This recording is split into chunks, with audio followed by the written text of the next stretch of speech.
حق بن کر یہ چینل آگے آتا ہے، کبھی سچائی کا شیشہ یہی چینل دکھاتا ہے، کبھی اخبار عالم بھی یہی پڑھ کے سناتا ہے۔ ناظرین گرامی السلام علیکم ورحمۃ اللہ وبرکاتہ۔ سیدھی بات کے تازہ ترین پرائم ٹائم میں آپ لوگوں کا استقبال ہے۔ ناظرین گرامی میں انصار عزیز ندوی اس وقت آپ لوگوں کے سامنے کچھ اہم ترین خبریں، کچھ وائرل ویڈیوز، کچھ تنقیدی تجزیے لے کر کے حاضر ہوا ہوں۔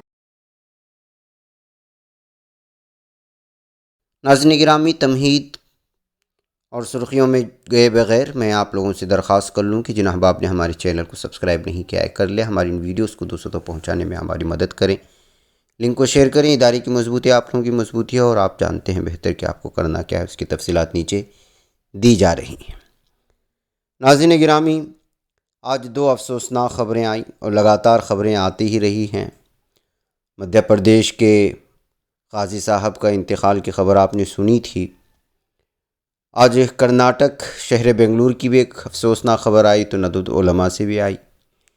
جی ہاں، آپ لوگ بہتر انداز میں خبر پہنچ چکی ہوگی کہ حضرت مولانا نذر الحفیظ صاحب ندوی ازہری کا انتقال ہو چکا ہے، جو کہ دارالعلوم ندوۃ العلماء کے سینئر استاد تھے، کلیۃ اللغہ کے ذمہ دار تھے۔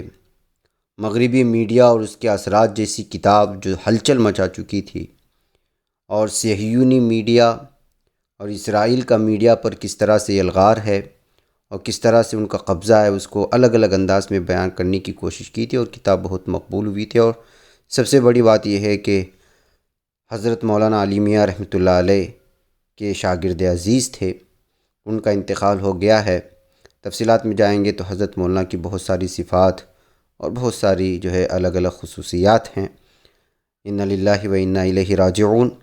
اللہ تعالیٰ ان کی بھرپور مغفرت فرمائے، پسماندگان کو صبر جمیل عطا فرمائے اور ان کا نعم البدل بھی عطا فرمائے اللہ رب العزت، اس لیے کہ بہت ساری صلاحیتوں کے مالک تھے، اور بالخصوص چھوٹے اپنے خاص شاگردوں کو جو کوئی بھی جو ہے ان کے پاس آتا تھا، ان کی ہمت افزائی کرنا وہ اپنے جو ہے شیوا میں شامل کر رکھے تھے۔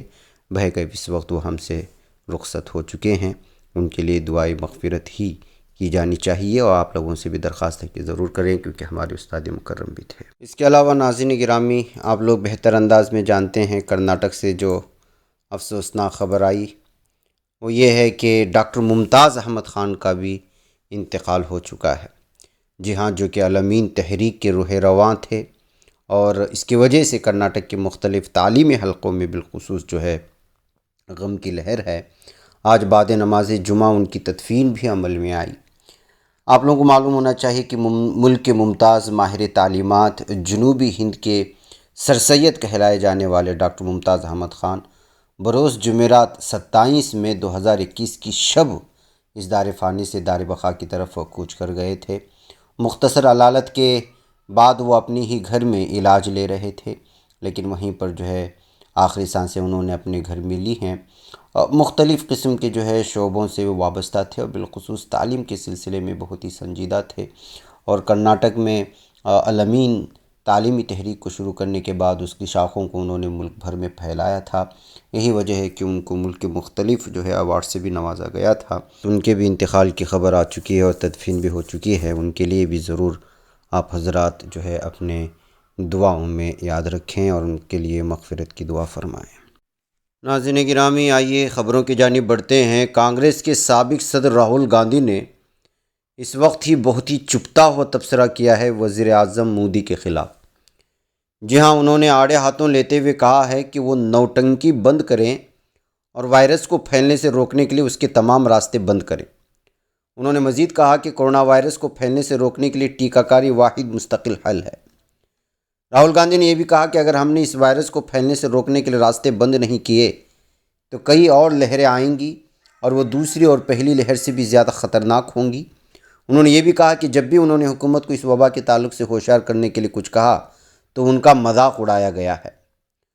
وزیر اعظم کی شبیہ خراب کرنے کے تعلق سے ان سے ایک سوال کیا گیا تھا۔ اسی سوال کے جواب میں راہل گاندھی نے کہا یہی کچھ ہو رہا ہے، حزب اختلاف وارننگ سسٹم ہے، یہی ہمارا کام ہے۔ بجائے یہ کہنے کہ حزب اختلاف کے الزامات پر غور کریں گے، کہا یہ جاتا ہے کہ حزب اختلاف ملک کے خلاف سازش کر رہی ہے۔ یہ سوچ ہی غلط ہے، ہمیں مل کر لڑنا ہوگا، چیزوں کو سمجھنے میں بنیادی غلطی کی جا رہی ہے۔ بہرکیف ناظرین گرامی، اس وقت راہل گاندھی کا یہ لمبا بیان ہے، لیکن انہوں نے دو ٹوک الفاظ میں وزیر اعظم کو کورونا کے بارے میں کچھ نہیں معلوم ہونے کی بات کہتے ہوئے صاف طور پر کہا کہ آپ وزیر اعظم ہیں، آپ پر ذمہ داری عائد ہوتی ہے۔ وزیر اعظم آخر کس دنیا میں رہتے؟ ان کو غلط فیڈ بیک ملتا ہے۔ چھتیس گڑھ کیا ویکسین ایکسپورٹ کرتا ہے؟ کیوں نہیں آرڈر کیا گیا؟ ہم ویکسین کیپٹل ہیں اور ہمارے پاس ویکسین نہیں ہے۔ میں الزام تراشی میں نہیں پڑتا، مگر مجھے آگے کی فکر ہے، جبکہ وزیر اعظم کو اپنی شبیہ کی فکر ہے۔ میرا مشورہ ہے کہ وہ اپنی شبیہ کے بجائے لوگوں کی جانوں کی فکر کریں۔ بہرکیف ناظرین گرامی، نوٹنکی بند کرے جیسا بیان دینے کی وجہ سے اس وقت راہل گاندھی کا یہ بیان، جو براہ راست مودی کو تنقید کی زد میں لیا گیا تھا، اس وقت بہت زیادہ وائرل ہو رہا ہے۔ ناظرین گرامی، آئیے اب بات کرتے ہیں مغربی ملکوں کے فوجی اتحاد نیٹو کے سربراہ ینس اسٹولٹنبرگ نے کہا ہے کہ نیٹو نے تقریباً 2 دہائیوں تک افغانستان میں سیکورٹی فراہم کی ہے، لیکن اب وہاں حکومت اور مسلح فورسز اس قدر مضبوط ہو چکی ہیں کہ وہ بین الاقوامی دستوں کی مدد کے بغیر ہی اپنے پاؤں پر کھڑی ہو سکتی ہیں۔ ناظرین گرامی، دراصل نیٹو اپنی ہار نہیں مان رہا ہے۔ افغانستان چھوڑنے کو یہاں کی حکومت کی مضبوطی کا دعویٰ کرتے ہوئے اپنی جو ناکامی ہے یا اپنی جو شکست ہے اس کو چھپانے کی کوشش کر رہا ہے۔ نیٹو نے افغانستان میں سیکورٹی کی ذمہ داریاں سال 2003 میں اٹھائی تھی، آپ جانتے ہیں، جبکہ امریکہ نے اس سے 2 سال قبل اپنے اتحادیوں کے ساتھ مل کر 9/11 کے بعد اسامہ بن لادن کو پکڑنے کے بہانے طالبان کو حکومت سے نکال باہر کیا تھا۔ اس وقت 9,000 سے بھی کم فوجی افغانستان میں موجود ہیں اس وقت، جن میں 3,500 کے قریب معاون سویلین عملہ بھی شامل ہے، اور انہیں بھی ستمبر 11 کے اندر افغانستان چھوڑ کر کے واپس نکل جانا ہے۔ وائس آف امریکہ اردو میں شائع ہونے والی ایک رپورٹ کے مطابق نیٹو کے سربراہ جینس اسٹولٹنبرگ نے ایک برطانوی طیارہ بردار بحری جہاز پر سفر کے دوران ایسوسی ایٹڈ پریس سے گفتگو کرتے ہوئے کہا کہ اب تو افغان بھی محسوس کرتے ہیں کہ ہم وہاں 20 سال سے موجود ہیں اور ہم نے جان اور مال دونوں حوالوں سے افغانستان میں بہت کچھ صرف کیا ہے۔ اسٹولٹنبرگ نے انٹرویو کے دوران کہا کہ اب اگر سیکورٹی فورسز کی اہلیت کی بات ہو یا معاشی پیش رفت کی، افغانستان دونوں حوالوں سے کافی آگے نکل آیا ہے۔ انہوں نے کہا کہ کبھی تو افغانوں کو اپنے ملک میں امن اور استحکام کی ذمہ داری خود اٹھانی ہی تھی۔ بہرکیف ناظرین گرامی، یہ تو ایک ایسا بیان ہے، جب یہاں افواج چھوڑ کر کے جا رہے ہیں افغانستان، تو ظاہر سی بات ہے کہ پوری طرح سے طالبان سے نمٹ نہیں سکے، اور وہاں کے مقامی الگ الگ طرح کے قبائلی لوگوں سے، تو اب جو ہے وہاں سارا کا سارا بوجھ یہاں کے مقامی حکومت اور یہاں کے لوگوں کے سر ڈال کر کے جو ہے اپنی شکست کو چھپانے کی کوشش ہو رہی ہیں۔ اس طرح کے تبصرے ان کے بیان کے بعد اس وقت سامنے آ رہے ہیں۔ ناظرین گرامی، یہ کورونا وبا اور پھر لاک ڈاؤن، یہ پریشانیاں ہر ایک کو پریشان کر رکھی ہے۔ مزدور طبقہ، روزانہ کما کر کھانے والا طبقہ کس طرح پریشان ہے، وہ ناقابل بیان ہے۔ ایسے حالات میں سری نگر سے خبر آ رہی ہے کہ نائی کا طبقہ، نائی برادری جو ہے، جس بال وغیرہ کاٹنے کا جو شعبہ ہے، اس شعبے کے افراد بہت زیادہ متاثر ہوئے ہیں۔ ان کی ساری روزی روٹی کے سبیلیں بند ہو چکی ہیں۔ آپ کو بتا دیں کہ جموں کشمیر کے سبھی 20 اضلاع میں مکمل کورونا کرفیو نافذ ہے، جس سے بازاروں میں الو بول رہے ہیں اور تمام دکان بند ہیں۔ وادی کشمیر میں بیشتر نائی غیر مقامی ہیں، جن میں سے اکثر یہاں اپنے اہل و عیال کے ساتھ ڈیرا ڈالے ہوئے ہیں اور اپنا دکان چلاتے ہیں۔ اتر پردیش سے تعلق رکھنے والے، بہار اور بنگال، اڈیشہ اور اس طرح کے علاقوں سے آئے ہوئے لوگ یہاں پہ روزی روٹی کماتے ہیں، لیکن لگاتار لاک ڈاؤن کی وجہ سے یہ طبقہ پوری طرح سے پریشان ہو چکا ہے۔ اس طرح کی خبریں نکل کر کے سامنے آ رہی ہیں۔ ناظرین گرامی، الگ الگ طرح کی جب خبریں آتی ہیں تو وہ بہت پریشان کرتی ہیں۔ یہ بھی اسی طرح کی ایک نیوز ہے۔ عثمانیہ یونیورسٹی کے سلسلے میں تو آپ لوگ بہتر انداز میں جانتے ہیں۔ ایک خاص اس کی پہچان ہے۔ لیکن 10 اہم عہدوں پر تقررات کا اعلان ہوا ہے اور ان تقررات میں مسلمانوں کو نظر انداز کر دیا گیا ہے۔ جی ہاں، تلنگانہ پبلک سروس کمیشن کی تشکیل اور ریاستی یونیورسٹیز کے وائس چانسلر کے تقررات میں مسلمانوں کو مکمل طور پر نظر انداز کیے جانے کے الزامات لگ رہے ہیں اور مسلمانوں میں بے چینی پائی جا رہی ہے۔ مسلمانوں کے جذبات اور احساسات کا احترام کرنے کے بجائے عثمانیہ یونیورسٹی میں اہم عہدوں پر تقررات میں پھر ایک بار مسلمانوں سے ناانصافی کی گئی۔ نئے وائس چانسلر رویندر یادو نے ذمہ داری سنبھالتے ہوئے یونیورسٹی کے 8 اہم عہدوں پر تقررات عمل میں لائے ہیں۔ یونیورسٹی کے رجسٹرار اور کئی اہم اداروں پر تقررات کیے گئے، لیکن ان میں ایک بھی مسلم نمائندہ شامل نہیں۔ یونیورسٹی میں مسلم پروفیسرز موجود ہیں جو کسی بھی اہم عہدے کی سینیورٹی کے اعتبار سے اہلیت رکھتے ہیں، باوجود اس کے مخالف اقلیت ذہنیت نے انہیں مسلسل نظر انداز کر دیا ہے۔ نئے وائس چانسلر نے اپنے قریبی افراد کے ساتھ ٹیم تشکیل دی۔ Professor P Lakshmi Narayana department of mechanical engineer کو یونیورسٹی کا رجسٹرار مقرر کیا گیا اور professor B Reddy Naik department of zoology کو وائس چانسلر OSD مقرر کیا گیا۔ Professor K Shamala department of computer science کو ڈائریکٹر اکیڈمی آڈٹ سیل کے عہدے پر قائم کیا گیا۔ Professor C Ganesh department of sociology کو principal university of arts and social sciences کا عہدہ دیا گیا۔ Professor P Sudhakar Reddy department of economics کو پرنسپل PG کالج سکندرآباد مقرر کیا گیا۔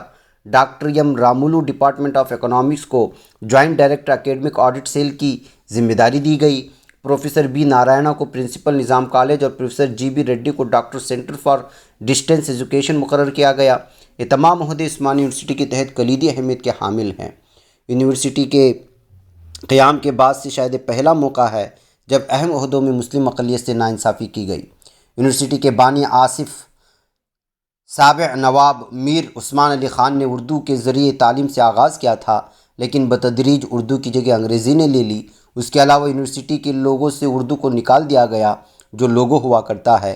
پھر یونیورسٹی کے وائس چانسلر کی حیثیت سے پروفیسر ہاشم علی اختر، پروفیسر سلیمان صدیقی اور دیگر مسلم شخصیتوں نے نمایاں خدمات انجام دی۔ حکومت نے 10 یونیورسٹیز کے وائس چانسلرز میں سے ایک بھی مسلمان کو شامل نہیں کیا۔ اس سے قبل تلنگانہ پبلک سروس کمیشن کے صدر نشین اور ارکان کا تقرر کیا گیا، ان میں بھی مسلمانوں کو جگہ نہیں دی گئی، حالانکہ پبلک سروس کمیشن ایکٹ کے تحت مسلم نمائندگی لازمی ہے۔ حیرت اس بات پر ہے کہ حکومت کے اداروں اور یونیورسٹیز میں مسلمانوں سے ناانصافی پر برسر اقتدار پارٹی سے تعلق رکھنے والے عوامی نمائندے اور اقلیتی قائدین بھی خاموش ہیں۔ حکومت کے حلیف مقامی جماعت کے علاوہ TRS کی تائید کرنے والے مذہبی قیادتوں کی خاموشی بھی معنی خیز ہے، اور اس بار اس طرح کی مکمل ناانصافی کی وجہ سے اس پر اسدالدین اویسی کی جانب سے کچھ نہ بولے جانے پر بھی لوگ اس وقت بہت زیادہ اشتعال میں ہیں۔ ناظرین گرامی، آئیے چلتے چلتے بات کر لیتے ہیں اقوام متحدہ کی بھی۔ اقوام متحدہ کی انسانی حقوق کونسل نے کل جمعرات کو غزہ میں اسرائیل اور حماس کے مابین 11 روزہ لڑائی کے دوران ہونے والے جرائم کی بین الاقوامی تحقیقات کا اعلان کر دیا ہے۔ دوسری طرف اسرائیل نے اس فیصلے کو مسترد کرتے ہوئے اسے کہا کہ اس کے غزہ پر حملوں کا آئینی جواز ہے۔ جنیوا میں جمعرات کو 47 رکن ممالک پر مشتمل کونسل کے خصوصی اجلاس میں 24 ممالک نے غزہ میں مرتکبہ جرائم کی تحقیقات کے لیے قرارداد کے حق میں ووٹ دیا، جبکہ 9 ممالک نے اس کی مخالفت کی اور 14 ممالک نے قرارداد پر رائے شماری میں حصہ نہیں لیا ہے۔ تو ناظرین گرامی، آپ اندازہ لگائیں کہ اس وقت جو جرائم ہوئے اور جس انداز میں اسرائیل نے قتل عام کیا، اسی بات کو لے کر کے اب جنگی جرائم میں جو ہے تحقیقات کی بات سامنے ہے۔ لیکن اس طرح پہلے بھی ایسی کئی قراردادیں پاس ہوئی ہیں اور اس پر تحقیقات ہوگی، نہ جانے کتنے سال نکل جاتے ہیں۔ یہ سب لوگوں کو دکھاوا ہوتا ہے، اصل حقیقت یہ ہے کہ جو ہے لوگوں کو بیوقوف بنانے کی یہ ساری چیزیں ہوتی ہیں۔ ناظرین گرامی، ادھر خبر آ رہی ہے کہ سعودی کے الجبیل میں 2 کشتیوں میں تصادم پیش آیا، جس کی وجہ سے ایک شخص ہلاک ہو چکا ہے اور متعدد افراد کے زخمی ہونے کی خبریں بھی آ رہی ہیں۔ جی ہاں، سعودی عرب کے ساحل شہر الجبیل میں فمنزیر بیچ کے نزدیک بحر عرب میں 2 کشتیاں آپس میں ٹکرا گئی تھیں، جس کے نتیجے میں ایک شخص ہلاک ہوا اور کئی زخمی ہوئے۔